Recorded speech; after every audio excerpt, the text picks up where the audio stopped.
Hello friends, നമുക്കിന്ന് 2024-25 science sample question പേപ്പറിൽ നിന്ന് ഇലക്ട്രിസിറ്റി എന്ന ചാപ്റ്ററിലെ ക്വസ്റ്റ്യൻസ് സെലക്ട് ചെയ്ത് ചെയ്യാം.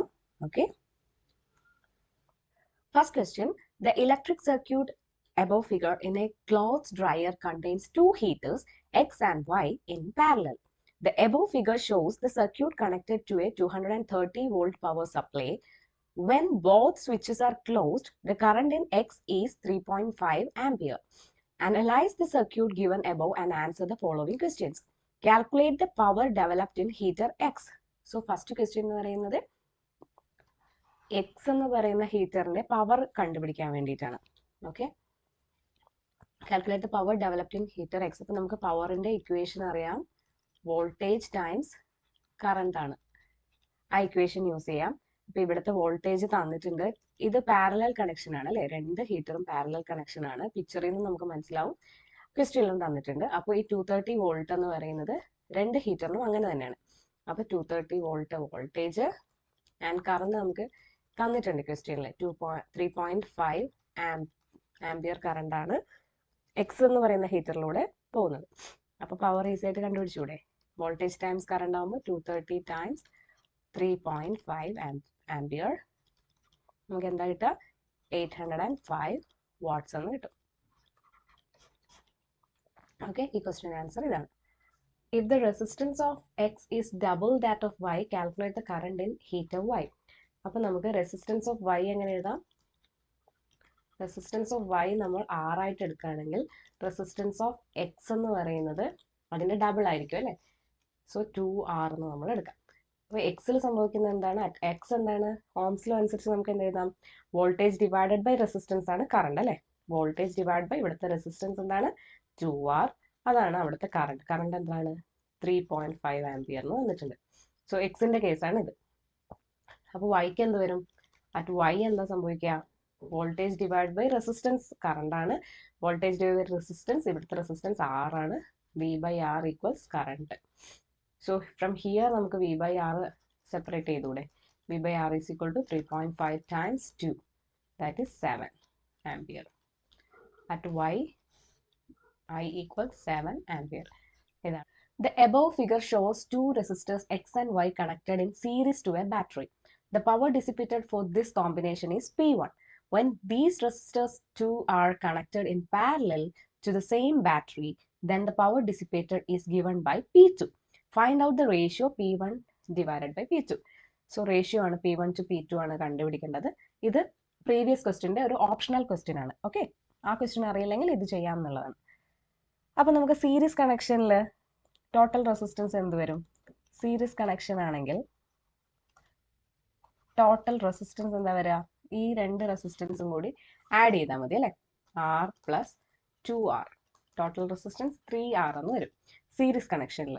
So total resistance in parallel connection ആണെങ്കിലോ, പാരലലിൽ ടോട്ടൽ റെസിസ്റ്റൻസ് എന്ന് പറയുന്നത് ഞാൻ ഇക്വേഷൻ എഴുതാണ്. അതായത് രണ്ട് റെസിസ്റ്റൻസ് ഉണ്ടെങ്കിൽ ആ രണ്ട് റെസിസ്റ്റൻസിനെ തമ്മിൽ മൾട്ടിപ്ലൈ ചെയ്തിട്ട് ആ രണ്ട് റെസിസ്റ്റൻസും ആഡ് ചെയ്താൽ നമുക്ക് ഡയറക്ട്ലി ടോട്ടൽ റെസിസ്റ്റൻസ് കിട്ടും. ഓക്കെ, യൂഷ്വലി എന്താണ്? 1/RT equals 1/R1 plus 1/R2 ആണ്. അപ്പോൾ അത് എങ്ങനെ വരും? R1 plus R2 divided by R1 R2 എന്നാണ്. അപ്പോൾ RT എന്ന് പറഞ്ഞാൽ അതിൻ്റെ reciprocal R1 R2 by R1 plus R2. Okay, അത് തന്നെയാണ് ഞാൻ ഇവിടെ ഡയറക്റ്റ്ലി ചെയ്തിരിക്കുന്നത്. രണ്ട് റെസിസ്റ്റൻസ് നമ്മൾ മൾട്ടിപ്ലൈ ചെയ്യുക, ഡിവൈഡഡ് ബൈ രണ്ട് റെസിസ്റ്റൻസ് ആഡ് ചെയ്യുക. അപ്പോൾ നമുക്ക് റെസിപ്രോക്കൽ ഒന്നും എടുക്കാണ്ട് ഡയറക്റ്റ് ആയിട്ട് ആൻസർ കിട്ടും. ഇവിടെ എന്താ? 2R² divide by 3R. R ക്യാൻസലായി, 2/3R. ഇതാണ് പാരലൽ കണക്ഷന്റെ ടോട്ടൽ റെസിസ്റ്റൻസ്. ഓക്കെ, ഇനി നമുക്ക് എന്താണ്? ബാറ്ററി സെയിം ആണ് അല്ലേ. As the batteries is same, voltage same ആയിരിക്കും. നമുക്ക് V കോൺസ്റ്റന്റ് ആണ്, വോൾട്ടേജ് ഈസ് സെയിം. സോ നമുക്ക് പവറിന്റെ ഇക്വേഷൻ എന്താണ്? Voltage square divide by resistance ആണ് പവറിന്റെ equation. As battery same, voltage is same for both case. So in series കണക്ഷനിൽ power എന്തായിരിക്കും? Power P1 equals voltage square divide by അവിടുത്തെ resistance. Series കണക്ഷനിലെ resistance 3R ആണ്. So voltage square divide by 3R.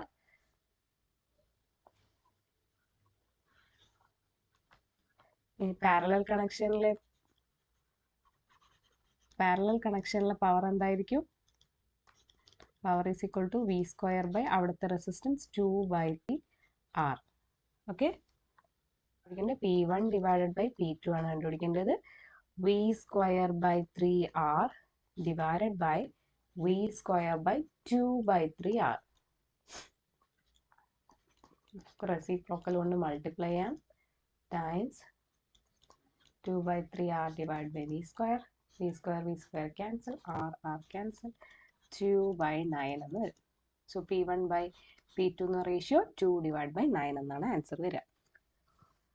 ഇനി വേറെ set of optional questions ആണ്. We have 4 resistors A, B, C and D of resistance 3 ohm, 6 ohm, 9 ohm and 12 ohm respectively. Find out the lowest resistance which can be obtained by combining these 4 resistors. Lowest resistance എന്ന് എടുത്ത് പറഞ്ഞിട്ടുണ്ട്. Lowest resistance എപ്പോഴാണ് ഉണ്ടാവുക? When we connect these resistors in parallel, we would get lowest resistance. So parallel connection വരുമ്പോൾ എങ്ങനെയാണ് total resistance കണ്ടുപിടിക്കുക? 1/R total equals 1/R1 plus 1/R2 plus 1/R3 plus 1/R4. അപ്പോൾ ഇവിടെ ഞാൻ ഓരോന്നാണ് എഴുതുകയാണ്. 1/3 plus 1/6 plus 1/9 plus 1/12. സോ ഇതിൻ്റെ LCM എടുക്കുമ്പോൾ എനിക്ക് 36 ആണ് വരിക. 12 plus 6 plus 4 plus 3 എത്രയാണ് ആൻസർ? 25 divided by 36. ഇത് 1 ഡിവൈഡഡ് ബൈ R ടോട്ടൽ ആണ്. സോ ടോട്ടൽ റെസിസ്റ്റൻസ് എന്ന് പറയുന്നത് 36 ഡിവൈഡ് ബൈ 25, ദാറ്റ് ഈസ് 1.44 ഓം ആണ് lowest resistance. Okay, you are given 2 fuse wires A and B with current ratings 2 ampere and 5 ampere respectively. Justify with reason which of the two would use with a 1000 watts 220 volt room heater. അപ്പോൾ നമുക്ക് power തന്നിട്ടുണ്ട്, voltage തന്നിട്ടുണ്ട്, അതിൽ നിന്ന് നമുക്ക് current കണ്ടുപിടിക്കാം. Okay, power തന്നിട്ടുണ്ട്, voltage തന്നിട്ടുണ്ട്, കറണ്ട് കണ്ടുപിടിക്കാം. സോ കറണ്ട് എന്ന് പറയുന്നത് പവർ ഡിവൈഡഡ് ബൈ വോൾട്ടേജ് ആണ് അല്ലേ. 1000 ഡിവൈഡഡ് ബൈ 220 നമുക്ക് കിട്ടുന്നത് 4.54 ആംപിയർ ആണ്. 4.54 ആംപിയർ ആണ് നമ്മുടെ ഈ റൂം ഹീറ്ററിന് ആവശ്യമായിട്ടുള്ള കറണ്ട്. അപ്പോൾ ആ 4.54 എന്ന് പറയുന്നത് ഈ 2 ആംപിയർ കറണ്ടുള്ള ഫ്യൂസിലൂടെ പാസ് ചെയ്താൽ ഉറപ്പായിട്ട് അത് മെൽറ്റ് ആയിട്ട് സർക്യൂട്ട് ബ്രേക്ക് ആവും. 5 ആംപിയർ വരെ താങ്ങാൻ പറ്റുന്ന ഫ്യൂസ് ആണെങ്കിൽ മാത്രമേ ഈ കറണ്ടിന് അതിലൂടെ പാസ് ചെയ്യാൻ പറ്റുള്ളൂ. സോ ആൻസർ 5 ആംപിയർ ഉള്ള ഫ്യൂസ് വയർ ആണ്. ഓക്കെ, കറണ്ട് റേറ്റിംഗ് 5 ആംപിയർ ഉള്ള ഫ്യൂസ് വയർ ആണ് നമ്മളിവിടെ യൂസ് ചെയ്യേണ്ടത്. So we will be using fuse B with is rated as 5 ampere. This is because it will be able to sustain the current 4.5 ampere passing through it, whereas fuse A will melt and break the circuit as the current exceeds its rating. Okay, മനസ്സിലായെന്ന് വിചാരിക്കുന്നു. അടുത്ത question, state the relationship between the resistance R of a wire to its length L and cross-sectional area A. Use the mathematical symbols to arrive at the final formula. അപ്പോൾ നമുക്കറിയാം the resistance R of a wire is directly proportional to its length. Resistance proportional to length. Length കൂടിയ വയറിന് resistance കൂടുതലായിരിക്കും. And inversely proportional to its cross-sectional area. So thickness കൂടിയ വയറിന് എന്തായിരിക്കും? Resistance കുറവായിരിക്കും. R proportional to L by A. നമുക്കൊരു proportionality constant ആയിട്ട് raw എഴുതാം. R equals rho L by A. ഈ റോയാണ് റെസിസ്റ്റിവിറ്റി എന്ന് പറയുന്നത്. Okay, resistivity. അപ്പോൾ അതിൽ സെക്കൻഡ് ക്വസ്റ്റ്യൻ ഉണ്ട്, using the formula define the resistivity of A material. R equals rho L by A എന്ന് വന്നില്ലേ. അപ്പം ലെങ്ത് എന്ന് പറയുന്നത് 1 മീറ്റർ ആണ്. Area of cross section 1 metre square ആണെങ്കിൽ റെസിസ്റ്റൻസ് എന്ത് വരും? R equals rho. Okay, resistance എന്ന് പറയുന്നത് റോ ആയിട്ട് ഈക്വൽ ആവും. അപ്പോൾ ലെങ്ത് 1 മീറ്ററും area of cross section 1 metre സ്ക്വയറുമായിട്ടുള്ള ഒരു മെറ്റീരിയലിന്റെ റെസിസ്റ്റൻസ് ആണ് റെസിസ്റ്റിവിറ്റി എന്ന് പറയുന്നത്. Hence resistivity is the resistance offered by a wire of length 1 meter having a cross sectional area of 1 meter square. അപ്പോൾ അതാണ് നമ്മൾ എഴുതേണ്ട answer. The above circuit is a part of an electrical device. Use the information given in the question to calculate the following. Potential difference across R2. R2 ഇവിടെയാണ്. ഇവിടുത്തെ potential difference കണ്ടുപിടിക്കാനാണ് പറഞ്ഞിരിക്കുന്നത്. അപ്പോൾ നമുക്ക് ഈ 4 ഓമിൻ്റെ പൊട്ടൻഷ്യൽ ഡിഫറൻസ് കിട്ടിക്കഴിഞ്ഞാൽ 4 ഓമിൽ കൂടെയുള്ള potential difference കിട്ടിയാൽ അത് സെയിം ആണ് R2 ആയിട്ടുള്ള പൊട്ടൻഷ്യൽ ഡിഫറൻസ്. ഓക്കെ, നമുക്ക് ഓരോന്നായിട്ട് ചെയ്യാം. സോ 4 ഓമിലുള്ളത് 4 ഓം റെസിസ്റ്റൻസും ഉണ്ട്, അതിൽ കൂടെ പാസ് ചെയ്യുന്ന കറണ്ടും ഉണ്ട്. അതെത്രയാണ്? അപ്പോൾ വോൾട്ടേജ് അക്രോസ് 4 ഓം എന്ന് പറയുന്നത് അതിൽ കൂടെ പാസ് ചെയ്യുന്ന കറണ്ട് ടൈംസ് റെസിസ്റ്റൻസ് ആണ്. കറണ്ട് എത്രയാണ്? 1.5 ampere times 4 ohm, that is 6 volt. അപ്പോൾ അതാണ് വോൾട്ടേജ് അക്രോസ് R2 എന്ന് പറയുന്നത് 6 വോൾട്ട് ആണ്. ഫസ്റ്റ് ക്വസ്റ്റ്യൻ്റെ ആൻസർ ഇതാണ്. So second question, value of resistance R2 നമ്മൾ കണ്ടുപിടിക്കാനാണ്. ഈ R2ൻ്റെ വാല്യൂ കണ്ടുപിടിക്കാൻ വേണ്ടിയിട്ടാണ്. അപ്പോൾ നമുക്കുള്ള ക്ലൂ എന്താണെന്ന് വെച്ചാൽ കറണ്ട് പാസിംഗ് ത്രൂ R2 കണ്ടുപിടിക്കാൻ ഈസിയാണ് അല്ലേ? സോ ഇവിടെ നിങ്ങൾക്കറിയാം 2 ആംപിയർ കറണ്ടാണ് ഈ ഒരു സർക്യൂട്ടിലേക്ക് എൻറ്റർ ചെയ്യുന്നത്. ടോട്ടൽ കറണ്ട് 2 ആംപിയർ ആണ്. അതിൽ 1.5 ആംപിയർ ഈ 4 ഓം റെസിസ്റ്റൻസിലേക്ക് പോകുന്നുണ്ട്. ഓക്കെ, സോ ബാക്കി എത്രയുണ്ടോ ആ കറണ്ടാണ് R2ലേക്ക് പാസ് ചെയ്യുന്നത്. അതെന്ന് പറഞ്ഞാൽ 2 മൈനസ് 1.5 ആംപിയർ ആണ്. സോ അത് 0.5 ആംപിയർ ആണ്. നമുക്ക് വോൾട്ടേജ് നേരത്തെ കിട്ടിയിട്ടുണ്ട്. R2 6 വോൾട്ടാണ് നേരത്തെ കിട്ടിയിട്ടുണ്ട്. അതുകൊണ്ട് R2ൻ്റെ വാല്യൂ എങ്ങനെ എഴുതാം? വോൾട്ടേജ് ഡിവൈഡഡ് ബൈ കറണ്ട് അല്ലേ? 6 divided by 0.5, that is 12 ohm. 12 ohm ആണ് R2ൻ്റെ വാല്യൂ. ഇനി അടുത്ത ക്വസ്റ്റ്യൻ എന്താ? Value of resistance R1. R1ൻ്റെ വാല്യൂ കൂടി കണ്ടുപിടിക്കാൻ നമ്മളോട് പറഞ്ഞിട്ടുണ്ട്. അപ്പോൾ അതിന് നമുക്ക് കറണ്ട് ഉണ്ട് 2 ആംപിയർ, പക്ഷേ വോൾട്ടേജ് ഡ്രോപ്പ് ഇല്ല. അപ്പോൾ ഇവിടെ ഒരു റെസിസ്റ്റൻസ് ഉണ്ട് 2 ഓം റെസിസ്റ്റൻസ്. അതിലൂടെ പാസ് ചെയ്യുന്ന കറണ്ട് 2 ആംപിയർ തന്നെയാണ്. അപ്പോൾ 2 ഓം റെസിസ്റ്റൻസ് 2 ഓം റെസിസ്റ്റൻസ് ഒന്നും തന്നിട്ടുണ്ട്, കറണ്ട് തന്നിട്ടുണ്ട്. അപ്പോൾ ഈ ഒരു ഏരിയയിൽ വോൾട്ടേജ് ഡ്രോപ്പ് നമുക്ക് ഈസി ആയിട്ട് കണ്ടുപിടിച്ചൂടെ? ഇവിടുത്തെ വോൾട്ടേജ് എന്തായിരിക്കും? കറണ്ട് ടൈംസ് റെസിസ്റ്റൻസ് ആയിരിക്കും. ഓക്കെ, അത് എത്രയാണ്? 2 ടൈംസ് 2 4 വോൾട്ട് ആണ്. ഇവിടുത്തെ വോൾട്ടേജ് ഡ്രോപ്പ് നമ്മൾ കണ്ടുപിടിച്ചല്ലോ. മൊത്തമുള്ളൊരു വോൾട്ടേജ് ഡ്രോപ്പ് 6 വോൾട്ട് ആണ്. കണ്ടോ? അപ്പോൾ റിമൈനിങ് ഇവിടെ ഒരു 6 വോൾട്ട്, ഇവിടെ ഒരു 4 വോൾട്ട് പോയിട്ടുണ്ട്. മൊത്തം 12 വോൾട്ടിൽ നിന്നാണ് ഈ 6ഉം 4ഉം പോയിട്ടിരിക്കുന്നത്. അപ്പോൾ ഈ R1ലെ വോൾട്ടേജ് ഡ്രോപ്പ് എന്തായിരിക്കും? 12 മൈനസ് 4 പ്ലസ് 6 ആണ് അല്ലേ? സോ 12 മൈനസ് 10 2 വോൾട്ട് ആണ് R1ൽ കൂടെയുള്ള വോൾട്ടേജ് ഡ്രോപ്പ്. സോ R1ൻ്റെ വോൾട്ടേജ് ഡ്രോപ്പും അറിയാം, R1ലൂടെ പാസ് ചെയ്യുന്ന കറണ്ടും അറിയാം. അപ്പോൾ എന്തായിരിക്കും അവിടുത്തെ resistance? Resistance equals R1 equals voltage by current. Voltage 2 volt ആണ്, കറണ്ട് 2 ആംപിയർ ആണ്.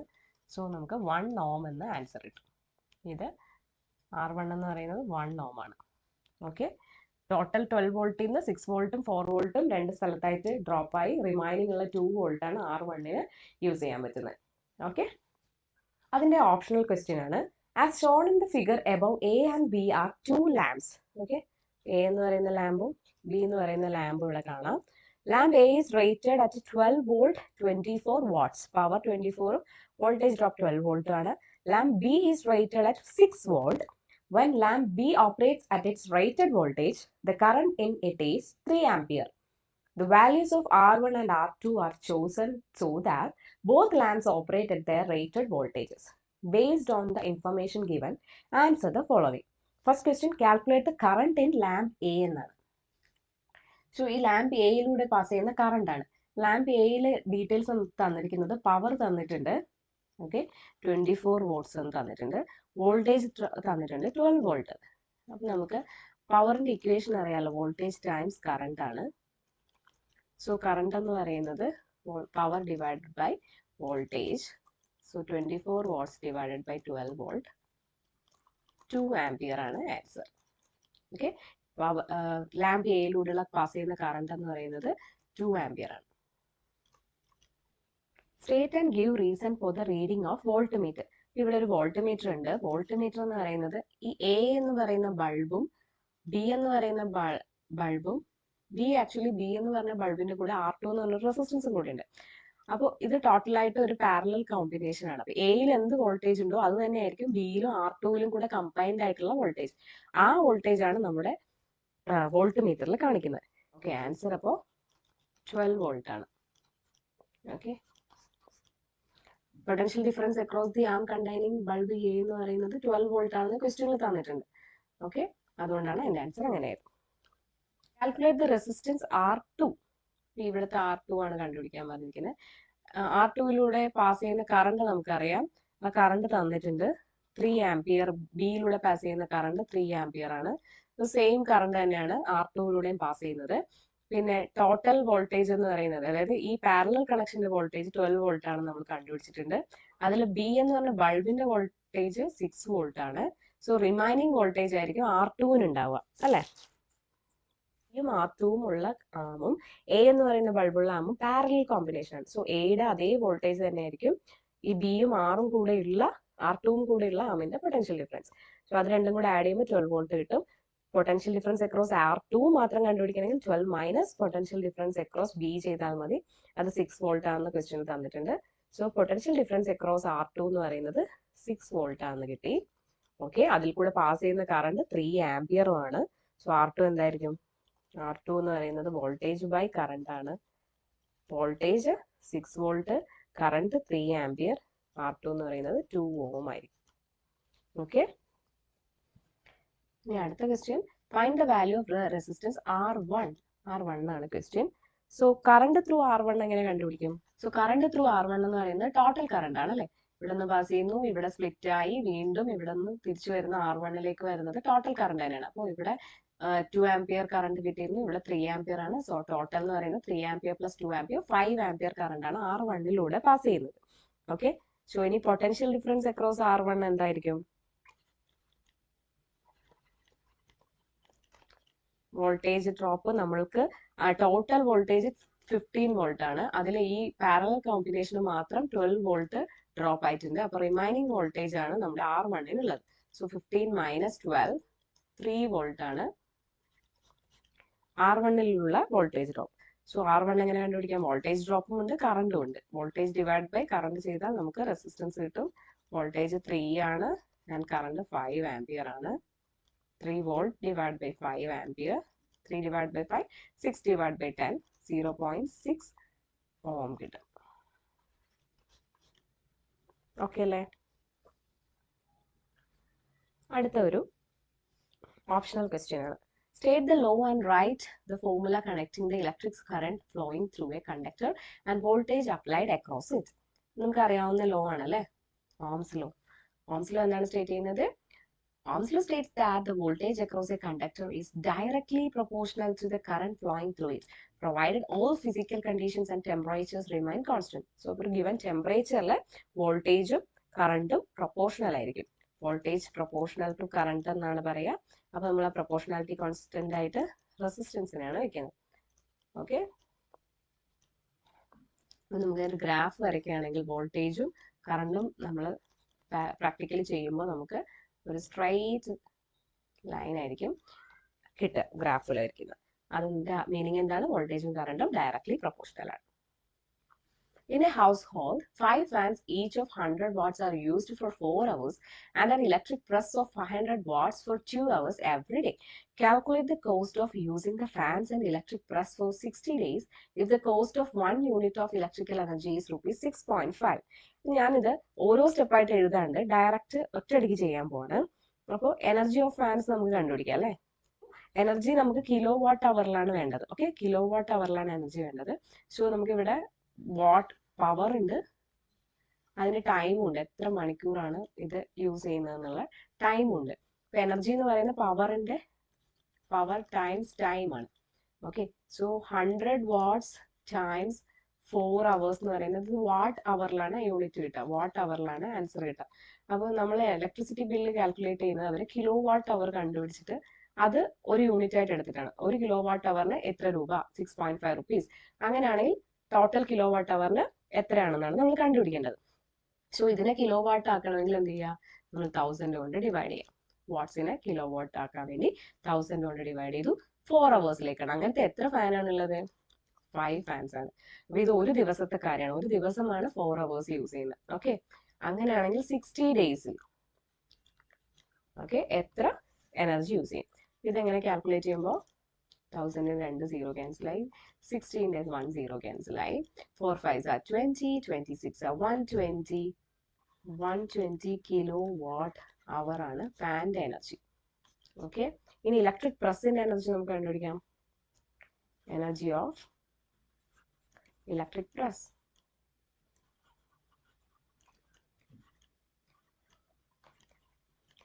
നോക്കൂ, നേരത്തെ പോലെ തന്നെ ഇലക്ട്രിക് പ്രസിന്റെ കാര്യം 500 വാട്ട്സ് ആണ് പവർ ടൈംസ് ടൈം ആണ് അല്ലെ. 500 വാട്ട്സ് ടൈംസ് 2 hours. അപ്പൊ അതും വാട്ട് അവറിലാണ് നമുക്ക് ആൻസർ കിട്ടുക. കിലോ വാട്ട് അവറിലേക്ക് ആക്കാൻ വേണ്ടിയിട്ട് ഞാൻ 1000 കൊണ്ട് ഡിവൈഡ് ചെയ്തു. പിന്നെ അത് അങ്ങനത്തെ എത്ര ഇലക്ട്രിക് പ്രസ് ഉണ്ട്? ഒരെണ്ണേ ഉള്ളൂ. എത്ര ഡേയ്സിലേക്കാണ് യൂസ് ചെയ്യുക? 60 ഡേയ്സിലേക്കാണ് യൂസ് ചെയ്യുക. അപ്പൊ ഈ സീറോസ് ക്യാൻസൽ ആയി, ഈ ഒരു സീറോയും ഈ ഒരു സീറോയും ക്യാൻസൽ ആയി. 5 2s are 10, 10 6 are 60 kilo watt hour. So total energy എത്രയാണ്? അത് 120 പ്ലസ് 60 180 കിലോ വാട്ട് അവർ ഉണ്ട് അല്ലെ. ടോട്ടൽ പ്രൈസ് എങ്ങനെ എഴുതാം? 1 യൂണിറ്റിന്റെ cost 6.5. Total cost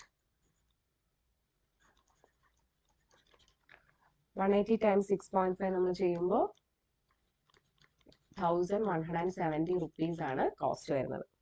okay. State Joule's law of heating and write its mathematical expression.